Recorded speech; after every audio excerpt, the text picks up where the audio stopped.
بسم اللہ الرحمن الرحیم۔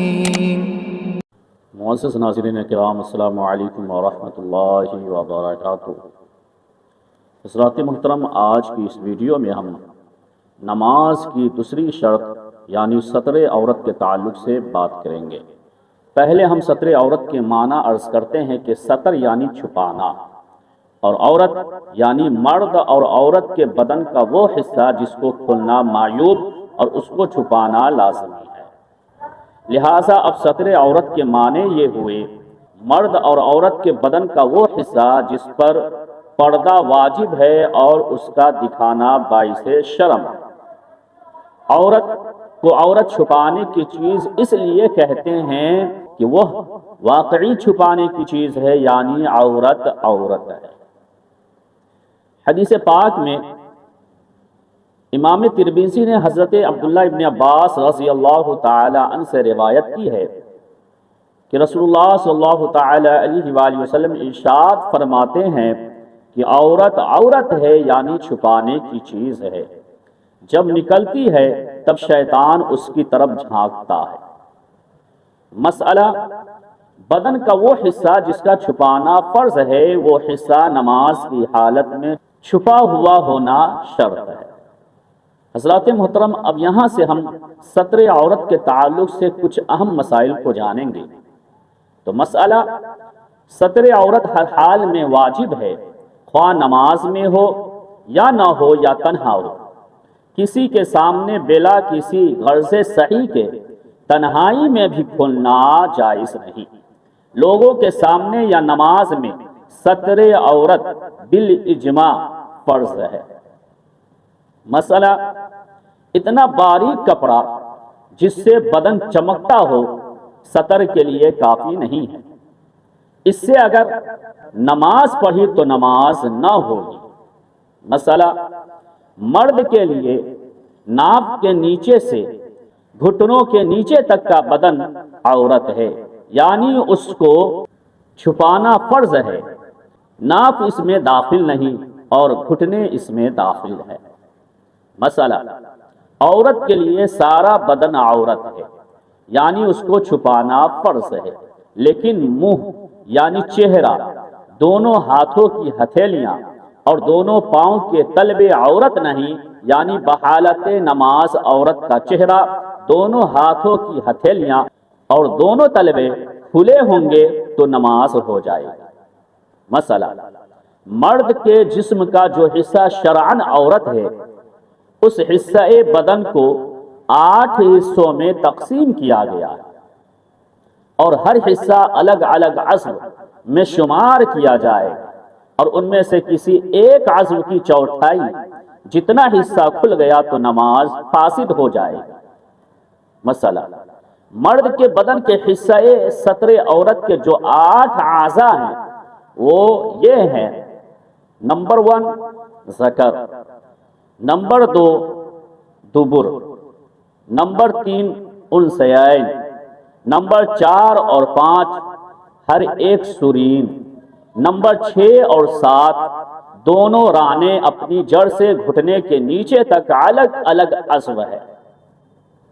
نمبر 8 کمر بند کی جگہ یعنی ناف کے نیچے کے کنارے سے عضو تناسل کے جڑ تک اور اس کے سیدھ میں آگے پیچھے اور دونوں کروٹوں کی جانب سب مل کر ایک عضو ہے۔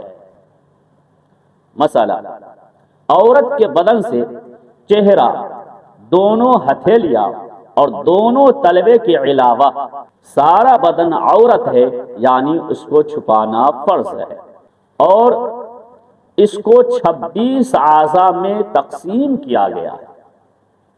نمبر 1 سر، جہاں عادتاً بال اٹھتے ہیں۔ نمبر 2 بال جو لٹکے ہوئے ہوں۔ نمبر 3 اور 4 دونوں کان۔ نمبر 5 گردن جس میں گلا بھی شامل ہے۔ نمبر 6 اور 7 دونوں کندھے۔ نمبر 8 اور 9 دونوں بازو۔ نمبر 10 اور 11 دونوں کلائیاں۔ نمبر 12 سینہ یعنی گلے کے جوڑ سے دونوں پستان کے نیچے تک۔ نمبر 13 اور 14 دونوں پستان۔ نمبر 15 پیٹ، نمبر 16 پیٹھ، نمبر 17 دونوں کندھوں کے درمیان کی جگہ، نمبر 18 اور 19 دونوں سرین، نمبر 20 فرج، نمبر 21 دبر، نمبر 22 اور 23 دونوں رانے، گھٹنے بھی اس میں شامل ہے، نمبر 24 ناف کے نیچے پیڑوں کی جگہ اور اس کے سیدھ میں پشت کی جگہ، نمبر 25 اور 26 دونوں پنڈلیاں۔